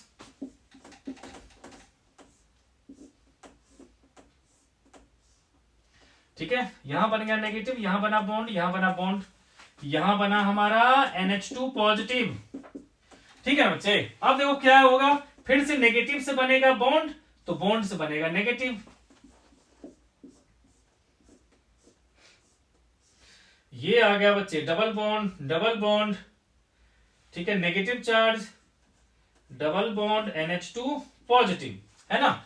अब इस नेगेटिव चार्ज से बच्चों यहां पर दे देंगे तो इसको उठा करके यहां दे देंगे, है ना, तो इससे क्या बन गया बच्चों, डबल बॉन्ड की पोजीशन थी वो उल्टा पुल्टा हो गया, बाकी क्या है कि सब कुछ तो हमारा अल्टरनेट बॉन्ड था, ऐसा हो गया, है ना बच्चे। तो ये मॉलिक्यूल क्या था हमारा, एनिलीन, है ना। तो इसमें हुआ क्या बच्चे, एनिलीन, मैंने ऐसा करा ही क्यों, डायरेक्टिव इन्फ्लुएंस का क्या मतलब है। तो देखो बच्चों, अगर शॉर्टकट में आप लोग कहो तो ऐसा कह सकते हो सर, इसके आने के कारण कभी यहां नेगेटिव आ रहा है, कभी यहां नेगेटिव आ रहा है, कभी यहां नेगेटिव आ रहा है। ठीक है, और ये दोनों पोजीशन कहलाता है ऑर्थो और ये पोजीशन कहलाता है पैरा, यानी कि इन सब में से कोई भी अगर आ गया, है ना, जैसे अभी तो NH2 ग्रुप था, है ना, तो यहां पर नेगेटिव, यहां पर नेगेटिव, यहां पर नेगेटिव जो है वो घूमता रहता है ना बच्चों। कोई भी, मतलब यहां पर मैंने कहा प्लस NH2 लेंगे, OH लेंगे, CH3 लेंगे, कोई भी लेंगे, तो ऑर्थो और पैरा दोनों ही पोजीशन पे, तीनों पोजीशन पे क्या होता है, नेगेटिव चार्ज घूमता रहता है, कभी नेगेटिव यहां, कभी यहां, कभी यहां, कभी यहां, इस तरह से घूमता रहता है। ठीक है, तो इसीलिए किसी एक जगह पर मैंने हल्का नेगेटिव चार्ज कहा। ठीक है, तो अब आप बताओ कि कोई भी इलेक्ट्रोफाइल, चाहे Cl प्लस हो, चाहे NO2 प्लस हो, चाहे SO3H पॉजिटिव हो, चाहे CH3 प्लस हो, वो पॉजिटिव चार्ज कहां जाना चाहेगा, इन तीनों पोजीशन पे जहां चाहेगा जहां नेगेटिव चार्ज है, या इन दोनों जो है नीरस जो चार्ज है जहां कोई चार्ज ही नहीं है वहां पर जाना चाहेगा वो। बिल्कुल सही कह रहे हो आप लोग, कहां जाना चाहेगा, ये पॉजिटिव जाना चाहेगा जहां नेगेटिव चार्ज हो, है ना, चाहे तो ऑर्थो पोजीशन पे, चाहे तो ये इस ऑर्थो पोजीशन पे, है ना। तो यानी कि या तो ऑर्थो पे जाएगा या फिर पैरा पे जाएगा, तो इस तरह से कह सकते हैं देयरफॉर प्लस आर इफेक्ट, है ना, showing groups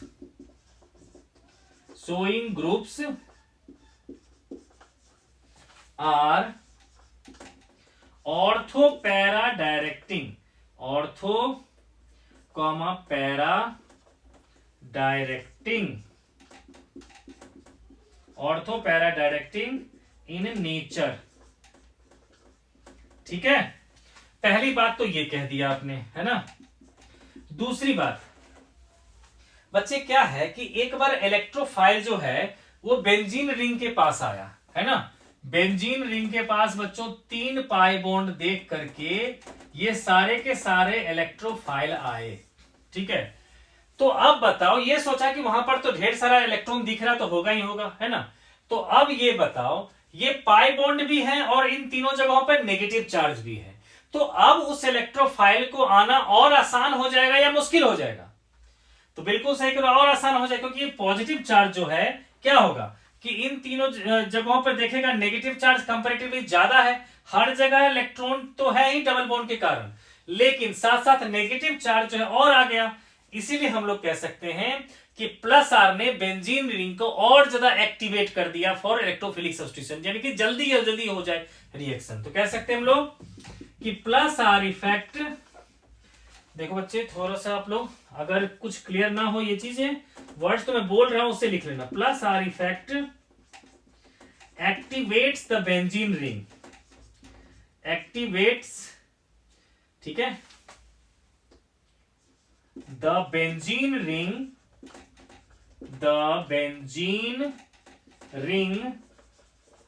towards electrophilic substitution reaction. ठीक है, टुवर्ड्स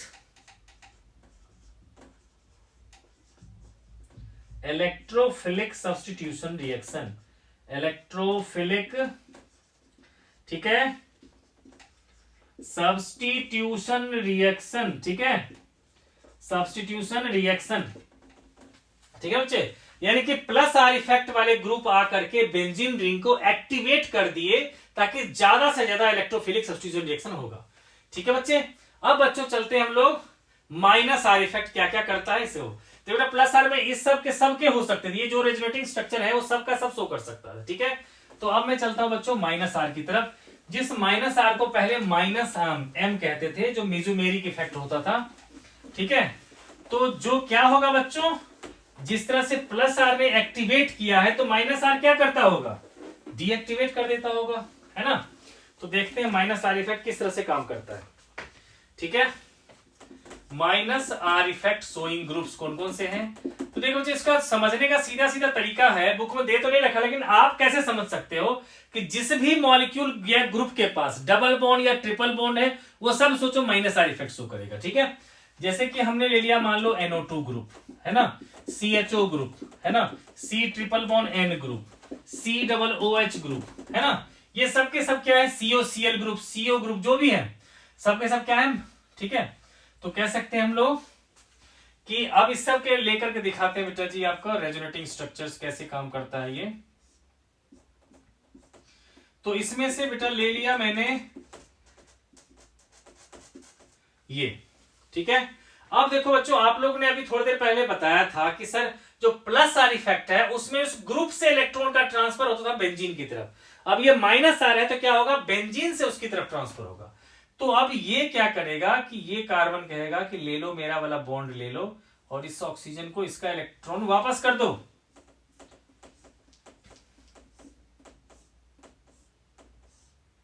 ठीक है बच्चे, तो यहां आ जाएगा double bond N, single bond O minus, coordinate bond O। ठीक है, और यहां पर आ गया पॉजिटिव चार्ज क्योंकि इसका छिन गया, ये पाई बॉन्ड और ये पाई बॉन्ड। अब ये सोच रहा है कि चलो मैं अब इसकी हेल्प कर देता हूं। ठीक है, तो इसको तो कोई परेशानी नहीं क्योंकि डबल बॉन्ड फिर से यहां तो आ ही जाएगा, है ना, बस छिन रहा है इसका, तो इस पर आ जाएगा नेक्स्ट टाइम में पॉजिटिव चार्ज।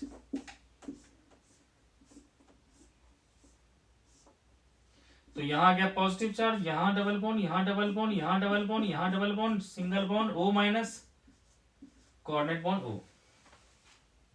फिर अब हमने इस डबल बॉन्ड को यहां शिफ्ट किया तो इस कार्बन को तो यहां भी रहेगा डबल बॉन्ड, तब भी कोई दिक्कत नहीं, मेन दिक्कत होगा इसको। तो इससे क्या मिला, तो यहां डबल बॉन्ड आ चुका है, यहां डबल बॉन्ड था हमारा, है ना, और देखो यहां पॉजिटिव चार्ज था, यहां था N, single bond O minus. अब ये कार्बन कह रहा था इससे पहले ये अच्छा था कि ये जो है डबल बॉन्ड में था, मेरा इलेक्ट्रॉन वापस कर दो, तो फिर इसने क्या किया, यहां पर इलेक्ट्रॉन वापस कर दिया। ठीक है बच्चे, तो फाइनली क्या बन गया बच्चों,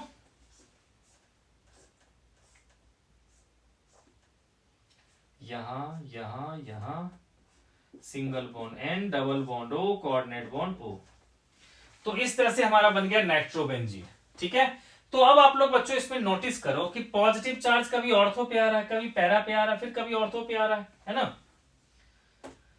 तो अब देखो मैं यहां पर लिख देता हूं,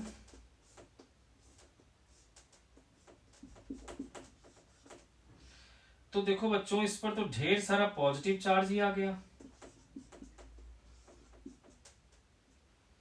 ठीक है, तो अब देखो बच्चों, अगर अब कोई इलेक्ट्रोफाइल जो आना चाहेगा, जो खुद पॉजिटिव चार्ज है, तो वो इन तीनों जगह पे जाना चाहेगा जहां पर पॉजिटिव चार्ज है, या एक जगह जाना चाहेगा इन दोनों जगहों पर जहां पर कोई चार्ज नहीं है, नेगेटिव नहीं है तो पॉजिटिव भी नहीं है।